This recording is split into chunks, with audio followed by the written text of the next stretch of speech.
Guys কি অবস্থা, সবাই কেমন আছেন? অনেক দিন যাবত আমাদের এই বটগাছের সাইডে আসা হয় না। তো এখন বিকেল 5:30 বাজে, সারাদিন বৃষ্টি হয়েছে, এই যে দেখেন রাস্তাঘাটের কি অবস্থা। তো চিন্তা করলাম যে একটু ওই দিকেতে ঘুরান্টি দিয়ে আসি। আর সূর্য কিন্তু একবারে ডুবে গেছে, অন্ধকার লাগতেছে। তারপরে ভিডিওতে কীরকম ক্লিয়ার আসে দেখা যাক, কতটুকু ক্লিয়ার আনা যায়। তো এই হচ্ছে চারিদিকের অবস্থা। তো চলেন বটগাছের পশ্চিমে একটু যাই। আর এই হইতেছে আমাদের বটগাছটা আর কি। আর এই যে রাস্তার বালু ফালাইতে ফালাইতে এই বটগাছ পর্যন্ত আটকায় রয়েছে আর কি। এই পর্যন্ত বালু ফালানো হয়েছিল। আর এই যে এইখান থেকে আমাদের ইব্রাহিম বইয়ের বাড়ি পর্যন্ত, অর্থাৎ ইব্রাহিম বইয়ের বাড়ি পর্যন্ত বাকি আছে। মানে এদিক দিয়ে একটু হলাইছে, ওই দিক দিয়ে একটু হলাইছে, এই হইতেছে পরিস্থিতি আর কি। তো চলেন বটগাছের নিচে একটু যাই, দেখি কি অবস্থা। এই হইতেছে বটগাছের গুড়াটা। অনেকদিন পরে আসলাম, এই সাইডে আসাই হয় না। কয়েকদিন ওই যে আমাদের পূবের চোখ, গাঙ্গের পার, ওইদিকে যাইতে যাইতে মানে এইদিকে আর আসাই হয় না।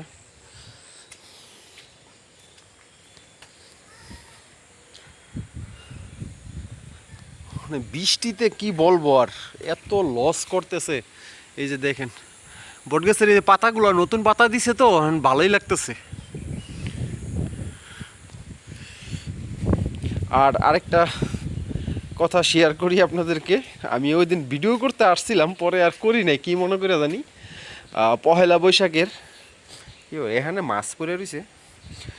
পহেলা বৈশাখের সকালবেলা মানে আমাদের গ্রামের যারা সনাতন ধর্মী আছে তারা অনেক কিছু দিয়ে এখানে পূজা করছে।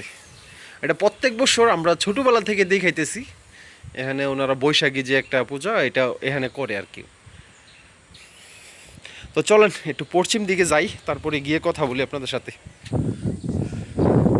তো গাইস এখানে আইছি, এখানে আসার পরে শীতল একটা বাতাস, আর এদিকের ভিউটা ওরে চমৎকার লাগতেছে ভাই, চমৎকার। এই যে এটা হচ্ছে আমার কদমতলা, ভাইরাল কদমতলা। আর এ হইতেছে আমি, মানে মানে প্রচুর একটা শীত লাগতেছে, মনে হয় যে মাঘ মাসের মতো একটা শীত। আর বাতাস, প্রচুর পরিমাণে বাতাস। আমার ভয়েসটা ক্লিয়ার আসতেছে কিনা আমি এটাও বুঝতেছি না কিন্তু। তো এই যে চারপাশটা একটু দেখাই আপনাদেরকে, যেহেতু অনেকদিন পরে আইছি।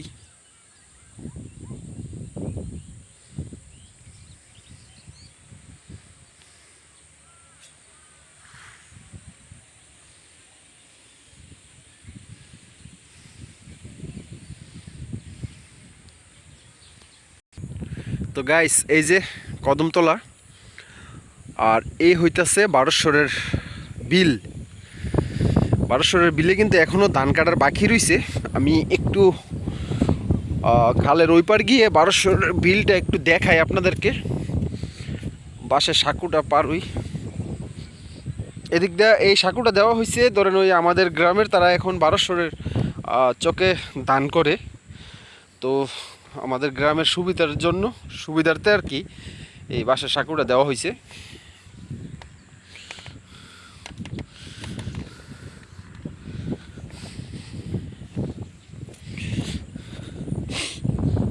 এই যে তো গাইস এটা বারোশ্বরের বিল। এই যে দেখেন ধান কিন্তু অর্ধেক কাটা হয়েছে না। বারোশ্বরের বিলের ধান অর্ধেক কাটা হয়েছে না, যা কিছু কাটছে হাতে কাটছে। আর ওই যে দেখেন একটা মেশিন দিয়ে ধান কাটতেছে। আর এখানে ওই যে আরেকটা মেশিন ফালাই রাখছে, বৃষ্টির জন্য ধান কাটতেছে না। আর কিভাবে কাটবে, ধরেন এই ধানগুলো ভিজা না, এই ভিজা ধানগুলো ভিতরে গিয়া নাকি জাম হয়ে যায়। জাম হয়ে গেলে আবার মেশিন বন্ধ করে কি খুইলা তারপর আবার ওয়াশ করে তারপরে আবার মেশিন চালু করতে হয়। আর এই যে এই ধানটা দেখেন কিভাবে শুইছে ভাই, ধান হইছে ভাই, আল্লাহ দিছিল ধান। আমার মনে হয় ধানের ভরে আর বাতাসের চাপেও কিছুটা শুইছে আর কি। তো আমি এখন বারোশ্বরের সীমানায় আছি। এ হইতাছে বারোশ্বরের সীমানা, আর এ হইতাছে আমি। প্রচুর পরিমাণে বাতাস, আমার মনে হয় মোবাইলে বাতাসের আওয়াজ বাড়িটা খাইতেছে, কিন্তু আমার ভয়েসটা ক্লিয়ার হইতেছে কি না সেটা পরে দেখতে পারবো আর কি এডিট করার সময়।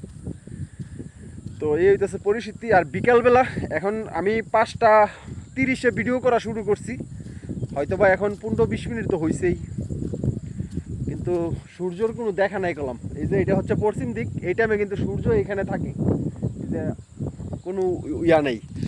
আর এমনি আবহাওয়া অফিস থেকে খবর পাইতেছি আপনার সোমবারে, আজকে হচ্ছে শনিবার, আপনার সোমবারে রৌদ্র উঠবে।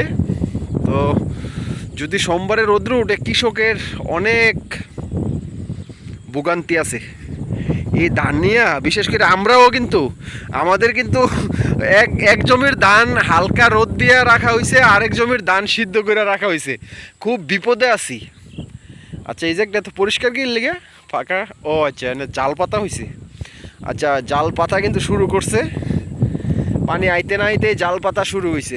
আর গাইস এই টাইমে যে পরিবেশটা এত সুন্দর লাগে কি বলবো, আপনারা মোবাইলে কীরকম বুঝতেছেন আমি জানি না, কিন্তু এমনি খালি চোখে দেখতে গেলে ও রে, 3 গ্রামের মোহনা, দেওরা, ডালপাড়, কুরবানপুর, বারোশ্বর। হ্যাঁ গাইস কি দেখা যাইতেছে জানেন, পানি, বৃষ্টির পানি চারিদিকে থই থই করতেছে। আর সন্ধ্যা হয়ে যাইতেছে, ভিডিও বেশি ক্লিয়ার হইতেছে না, আর ভিডিওটা বেশি বড়ও করব না। তো গাইস আজকে এই পর্যন্তই। দূরে কাছে দেশ বিদেশ যে যেখান থেকে ভিডিওটি দেখতেছেন, যদি পেজে দেখে থাকেন তাহলে পেজটি ফলো দিয়ে দিন, আর অবশ্যই ভিডিওটা শেয়ার করে দিবেন। আর যারা ইউটিউবে দেখতেছেন আমার চ্যানেলটি সাবস্ক্রাইব করে দিন। আর শেষ পর্যন্ত যারা দেখছেন সবাইকে জানাই অশেষ ধন্যবাদ। সবাই ভালো থাকেন, আসসালামু আলাইকুম, আল্লাহ হাফিজ।